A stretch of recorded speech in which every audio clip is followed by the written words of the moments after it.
నమస్తే, welcome to college. రాష్ట్రంలో recent గా చూసుకున్నట్లయితే బాగా చర్చలోకి వచ్చింది ఫోన్ ట్యాపింగ్ విషయాలు. ఫోన్ ట్యాపింగ్ విషయంలో కూడా చూసుకున్నట్లయితే అటు కేసీఆర్, హరీష్ రావు, కేటీఆర్ అలాగే సంతోష్ తో పాటు అందరూ కూడా సిట్ విచారణకి హాజరు కావడం జరిగింది.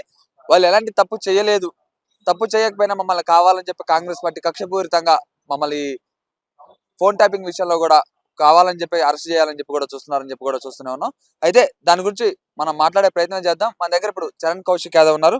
నమస్తే అన్న. నమస్తే అన్న, ఎట్లా చూసుకోవచ్చు, బీఆర్ఎస్ పార్టీ వాళ్ళేమో దాడులకు దిగే ప్రయత్నాలు చేస్తున్నారు. అలాగే ఫోన్ ట్యాపింగ్ విషయంలో కేసీఆర్ ని టచ్ చేస్తే ఖచ్చితంగా తెలంగాణలో ఒక యుద్ధమే జరుగుతుందని చెప్పి కూడా కార్యకర్తలందరూ కూడా చెప్తున్నటువంటి పరిస్థితి కూడా ఉంది. అయితే ఎట్లా చూసుకోవచ్చు, ఖచ్చితంగా వాళ్ళు ఫోన్ ట్యాపింగ్ విషయంలో సిట్ విచారణ కాదని కావడం జరిగింది, ఖచ్చితంగా ఫోన్ ట్యాపింగ్ చేశారని చెప్పుకోవచ్చా? ఎట్లా చూసుకోవచ్చు? తెలంగాణ రాష్ట్రంలో ఫోన్ ట్యాపింగ్ ఒకటే కాదు, ఏ అంశమైనా కూడా తప్పు చేసిన వాళ్ళు తన మన అనే భేదమే ఉండదు. ప్రజాస్వామ్యంలో చట్టం అందరికీ ఒకే విధంగా ఉంటుంది. ముఖ్యమంత్రి అయినంత మాత్రాన చట్టం వారికి ప్రత్యేక చట్టాలు ఏ ఉండవు. దేశంలో ఇప్పటి చాలా మంది ముఖ్యమంత్రులు విచారణ చేశారు. 2002లో నరేంద్ర మోడీ గారు గుజరాత్ ముఖ్యమంత్రిగా ఉన్నప్పుడు సుప్రీంకోర్టు తీర్పు ప్రకారం సిట్ ఏర్పాటు చేయాలంటే సిట్ ఏర్పాటు చేసి గుజరాత్ అల్లర్ల మీద. తర్వాత జయలలిత గారిని విచారించారు, లల్లు ప్రసాద్ యాదవ్ గారిని విచారించారు, కేజ్రీవాల్ని విచారించారు, హేమంత్ సోరెన్ గారిని విచారించారు, తర్వాత ప్రకాష్ సంబంధించి హర్యానా సంబంధించి మాజీ ముఖ్యమంత్రి విచారించారు. ఇలా ఎప్పుడు పోతే చాలా మందిని విచారించారు, చాలా మంది శిక్షలు కూడా పడ్డ పరిస్థితి మనం చూసినాం. కాబట్టి చట్టానికి కేసీఆర్ గారు ఏమో అతిథులు కాదు. ఉద్యమ నాయకుడంత మాత్రాన ప్రత్యేక చట్టాలు ఏముండవు. ఆనాడు గద్దర్ గారు ఉద్యమ నాయకుడు కాదా? ముందు గడ్డ గారు ఎంట్లో కూర్చోబెట్టలే. కోదండరామ్ గారు ఉద్యమ నాయకుడు కాదా? అదే కాకుండా ఎంతమంది ఉద్యమకారులు మీరు హింసించారో తెలంగాణ సమాజం చూసి. ఇక్కడ పైశాచిక ఆనందం పొందే ఉద్దేశం కాంగ్రెస్ ప్రభుత్వం లేదు.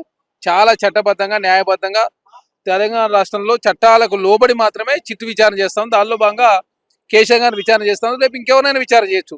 అదే కాదు, సిట్టు రిపోర్ట్ ఇచ్చిన తర్వాత ఖచ్చితంగా బాధ్యులమే చర్యలు తీసుకుంటారు. ఇప్పటికే అధికారులు చాలా మంది అరెస్ట్ అయ్యి జైలు పోయించారు. ప్రభాకర్ రావు గారు, ప్రణీత్ రావు గారు, రాధాకిషన్ రావు గారు, భుజంగరావు గారు, శ్రవణ్ రావు గారు. కాబట్టి వాళ్ళు ఇచ్చిన వాంగ్మూలం ఆధారంగా ఇక్కడ సిట్టు విచారణ చేస్తూ ఉంది. బీఆర్ఎస్ పార్టీలో ఉన్న వాళ్ళే మాట్లాడుతారు కదా, సిట్టు విచారణ సంబంధించి ఆధారాలు బయట పెడతా ఉంటే ఆనాడు ఫోన్ ట్యాపింగ్ జరిగిందని చెప్పేసి పి ప్రకాష్ గారు ఎక్స్ కార్పొరేషన్ చైర్మన్ వారు, కేటీ గారు ఇద్దరు ముగ్గురు ఏమైనా చేసి ఉండొచ్చని వీరు, కల్లకుండ కవిత గారు అయితే మా ఆయన ఫోన్ ట్యాపింగ్ చేసిన ఆమె, ఈటల రాజేంద్ర గారు చెప్తా ఉన్నారు, విశ్వేశ్వరరెడ్డి గారు చెప్తా ఉన్నారు. అదే కాకుండా సందేహ కన్వేసి సీతారావు గారు 16 కోట్ల రూపాయలు ఎలక్షన్ బాండ్ ఇచ్చి చెప్తా ఉన్నారు. కాబట్టి తెలంగాణ రాష్ట్రంలో 6,000 మంది ఫోన్లు ట్యాపింగ్ చేసిన మాట వాస్తవం. ఆ డేటాను అంతా డిస్ట్రాయ్ చేసి మూసిలో పడేసారు. కాబట్టి వివరాలు వెతికే క్రమంలో సిట్ విచారణ చేస్తాం. అయితే ఇప్పుడు సిట్ విచారణలో కూడా ఫోన్ ట్యాపింగ్ జరిగిందని కొన్ని ఆరోపణలు వస్తున్నా కానీ కాంగ్రెస్ అలాగే బీఆర్ఎస్ కూడా ఒకటి తిట్టుకోవడం వరకే చూస్తున్నాయి తప్ప అరెస్ట్ చేసే వరకు అయితే పోవడం లేదు. కావాలని చెప్పి వాళ్ళందరూ కూడా నాటకాలు ఆడుతున్నారు. ఇదన్నీ వీళ్ళందరూ కూడా కుమ్మక్క ఇదంతా చేస్తున్నారు, కావాలని దీన్ని పొడిగిస్తున్నారు, ఎలక్షన్స్ టైంలో ఇదంతా చేస్తున్నారు అని చెప్పి కూడా ఇతర నాయకులు కూడా అందరూ కూడా అంటున్నారు. ఎట్లా చూసుకోవచ్చు అన్న వీటిని? కుమ్మక్కు రాజకీయాలు చేసేది మీరు. 9 సంవత్సరాల కాలం పాటు భారతీయ జనతా పార్టీ మద్దతు ఇచ్చింది మీరు, మేము కాదు. 9 సంవత్సరాలు మద్దతు ఇచ్చి తెలంగాణ 7 మండలాలు వెళ్ళిపోయినాయి. ఐటీఆర్ ప్రాజెక్ట్ వెళ్ళిపోయింది. తెలంగాణకు న్యాయం జరగలేదు. అదే కాకుండా తెలంగాణ రాష్ట్ర సభ విభజన హామీలు పరిష్కారం కాలేదు. మొన్న ఎంపీ ఎలక్షన్లో మీరు సరెండర్ అయితే మీకున్న 37% ఓటు బ్యాంకులో 20% భారతీయ జనతా పార్టీ షిఫ్ట్ అయినాయి. మీరు పోటీ చేయకపోతే వాళ్ళు గెలుస్తారు, ఇద్దరు కలిసి పోటీ చేస్తే కాంగ్రెస్ పార్టీ గెలుస్తాం. లోపాయికారికి ఒప్పందం ఉంది మీకు భారతీయ జనతా పార్టీ తప్ప కాంగ్రెస్ పార్టీకి లేదు. కాంగ్రెస్ పార్టీ చాలా పారదర్శకంగా ప్రజాస్వామ్య బద్దంలో తెలంగాణ రాష్ట్రంలో కాంగ్రెస్ ప్రభుత్వం ముందుకు పోతా ఉంది. బాధ్యుల మీద చర్యలు తీసుకునే ప్రయత్నంలో కాంగ్రెస్ పార్టీ ఇప్పటికే సిట్లు విచారణ చేశారు, కమిషన్ విచారణ చేస్తా ఉన్నారు, కాళేశ్వరం సంబంధించి రిపోర్ట్ ఇచ్చారు, సిబిఐకి ఇచ్చారు, కార్ రేసింగ్ వ్యవహారం సంబంధించి డిఓపిటి అనుమతి కోరినాం, గొర్రెల స్కామ్ సంబంధించి ఈడీ విచారణ జరుగుతూ ఉంది. కాబట్టి చాలా పారదర్శకంగా తెలంగాణ రాష్ట్ర విచారణ జరుగుతూ ఉంది.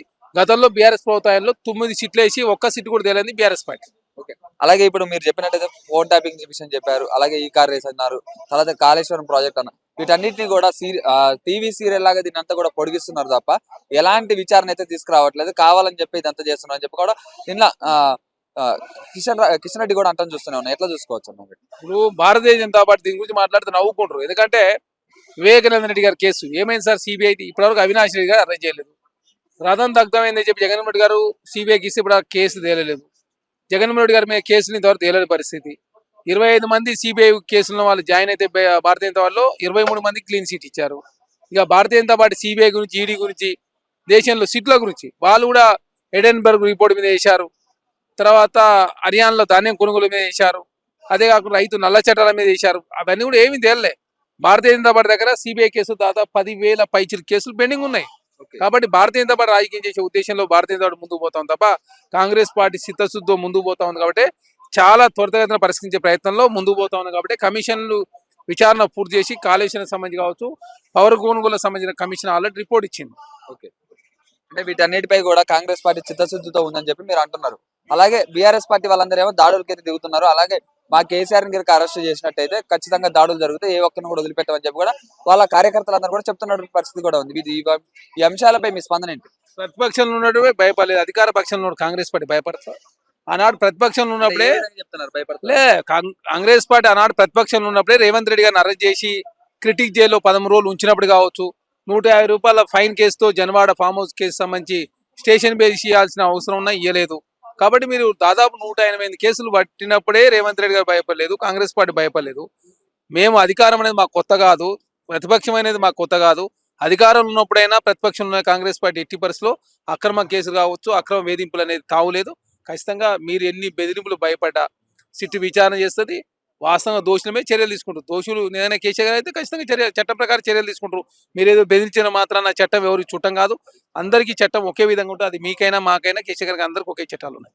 అంటే ఫైనల్ గా అలాగే నిరుద్యోగులు కూడా 4వ తారీఖు కూడా భారీ బహిరంగ సభ అయితే పెట్టబోతున్నారు. నిరుద్యోగులందరికీ కాంగ్రెస్ పార్టీ అన్యాయం చేస్తుంది. ఇంతకు ముందు ఇచ్చిన నియామక పత్రాలు అంటే బీఆర్ఎస్ హయాంలో వచ్చిన ఉద్యోగాలను నియామక పత్రాలు ఇచ్చి కూడా ఇంతవరకు కూడా కాలయాపన చేస్తుందని చెప్పి కూడా అంటున్నారు. ఫైనల్ గా వాళ్ళైతే భారీ ఎత్తున అయితే బహిరంగ సభ పెట్టబోతున్నారు ఇందిరా పార్క్ దగ్గర. ఎట్లా చూసుకోవచ్చు ఈ సభని? ఇప్పుడు ఇళ్ళకగానే పండగ కాదు, నోటిఫికేషన్లు ఇచ్చినంత మాత్రం ఉద్యోగాలు ఇచ్చినట్టు కాదు. అట్లంటే గ్రూప్ 1 2 సార్లు ఇచ్చిన ఏమైంది మరి, ఎందుకు రద్దు అయింది? కోర్టులలో కేసులు ఉన్నాయి, తర్వాత ఎగ్జామ్స్ పెట్టాలి, రకరకాల సమస్యలు ఉంటాయి. ఆ సమస్యలని పరిష్కరించి తెలంగాణ రాష్ట్రంలో 70,000 ఉద్యోగాలు 2012 తర్వాత గ్రూప్ 1 పరిష్కారం కాలే, కానీ పరిష్కారం కాని సమస్య కూడా పరిష్కరించింది కాంగ్రెస్ ప్రభుత్వం. అదే కాకుండా 70,000 ఉద్యోగాలు ఇచ్చి ఎక్కడ చిన్న పేపర్ లీక్ జరగలేదు. మీ ఆయనలో 13 పేపర్ లీక్ అయినాయి. మీరు మాట్లాడితే నవ్వుకుంటారు. జాబ్ క్యాలెండర్ సంబంధించి కూడా గ్రూప్ 3 గ్రూప్ 4 అయిపోయిన తర్వాత జాబ్ క్యాలెండర్ పకడ్బందీగా ఇంప్లిమెంట్ చేస్తారు. ఆల్రెడీ డిఎస్ని వేసిరు, టెట్ని వేసిరు, ఉద్యోగులకు సంబంధించి ప్రపోజల్ ఇచ్చారు. ఉద్యోగులకు సంబంధించినటువంటి సంఘాల మీద మీరు నిషేధం విధిస్తే ఆ నిషేధాన్ని ఎత్తేసింది కాంగ్రెస్. ప్రజాప్రభుత్వంలో ధర్నాలు, రాస్తారోకాలు మాట్లాడడం అనేది సర్వసాధారణం. ఎందుకంటే వాళ్ళకి ఏమన్నా ఇబ్బంది ఉంటే వాళ్ళు మాట్లాడుకుంటారు. వాళ్ళు ధర్నాలు చేయొద్దని చెప్తలేం, వాళ్ళు మాట్లాడొద్దని చెప్తలేం, కానీ శృతి మించిన మాత్రం ప్రభుత్వం చర్యలు తీసుకుంటుంది. అదే కాకుండా ప్రశ్నించేది కూడా ప్రశ్నల రూపంలో ఉండాలి కదా తప్ప నిన్న బీఆర్ఎస్ పార్టీ నాయకులు మాట్లాడినట్టు బూతులు మాట్లాడు, నోటికి ఏదొస్తుంది మాట్లాడే ప్రయత్నం చేస్తే ఖచ్చితంగా చట్టం ప్రకారం చర్యలు తీసుకుంటారు. ఓకే, ఫైనల్ ఏబిఎన్ రిపోర్టర్ పైన కూడా బీఆర్ఎస్ కార్యకర్తలందరూ కూడా దాడి చేయడం కూడా చూస్తున్నారు తెలంగాణ భవన్ లో. ఎట్లా అనుకోవచ్చు అన్నారు? ఒక రిపోర్టర్ పై దాడిని ఎలా ఖండిస్తారు? ఖచ్చితంగా దాన్ని ఎవరైనా ఖండించాల్సిందే. ఇప్పుడు కొన్ని సందర్భాల్లో కాంగ్రెస్ పార్టీ సంబంధించిన కూడా టీ న్యూస్ వాళ్ళు కూడా మా గాంధీ భవన్ కావచ్చు, అసెంబ్లీకి వచ్చిన సందర్భాలు చూసినాం. టీ న్యూస్ మాకు వ్యతిరేకం కావచ్చు, నమస్తే తెలంగాణ మాకు వ్యతిరేకం కావచ్చు, కానీ జర్నలిస్టులు వ్యతిరేకం ఎట్లయితారు? మొన్న జర్నలిస్టుల మీద పెద్ద ప్రేమ వల్ల కూడా ఇప్పారు కదా ఎన్టీవీ వాళ్ళు అరెస్ట్ చేసినప్పుడు. మరి ఏమైంది? నేను దాడి చేసినప్పుడు బీఆర్ఎస్ పార్టీ నాయకులు ఖండించాలి కదా. ఆనాడు తొలివేలి రగన్ని అరెస్ట్ చేశారు మీరు అధికారంలో, తీన్మార్ మల్లన్న అరెస్ట్ చేశారు, టీవీ9 రవిప్రకాష్ గారు అరెస్ట్ చేశారు, ఏబిఎన్ టీవీ9 బ్యాన్ చేశారు, V6 బ్యాన్ చేశారు, వెలుగును ఆంధ్రప్రదేశ్ బ్యాన్ చేశారు. వాళ్ళు బీఆర్ఎస్ పార్టీ నీతిలో ఇస్తే తెలంగాణ సమాజం హర్షించారు. మీరు జర్నలిస్ట్ మీద దాడులు చేసి పైచాచికి ఆనందం పొందితే దాన్ని ఎవరు ఏం చేయలేరు. ఖచ్చితంగా తెలంగాణ సమాజం గమనిస్తూ జర్నలిస్ట్ సమాజంతో గమనించాలి. ఖచ్చితంగా కాంగ్రెస్ పార్టీకి సంబంధించి కూడా మొన్న అక్రిడేషన్ విషయంలో కూడా కొన్ని మార్పులు చేర్పులు చేయడం కూడా రాష్ట్ర ప్రభుత్వం సదుద్దేశంతో వాళ్ళకి సంబంధించినటువంటి ఏదైతే ఇన్పుట్ కావచ్చు, డెస్క్ కావచ్చు, వేరువేరుగా ఉంటుందంటే 2 కూడా కలిపి చేసిన పరిస్థితి. కాబట్టి జర్నలిస్టుల విషయంలో అనవసరంగా ఛానల్ మీద పంచాయతీ జర్నలిస్ట్ మీద చూపోతుందని చెప్పి కోరుతా ఉన్నాం. ఖచ్చితంగా దాన్ని ఖండిస్తాం.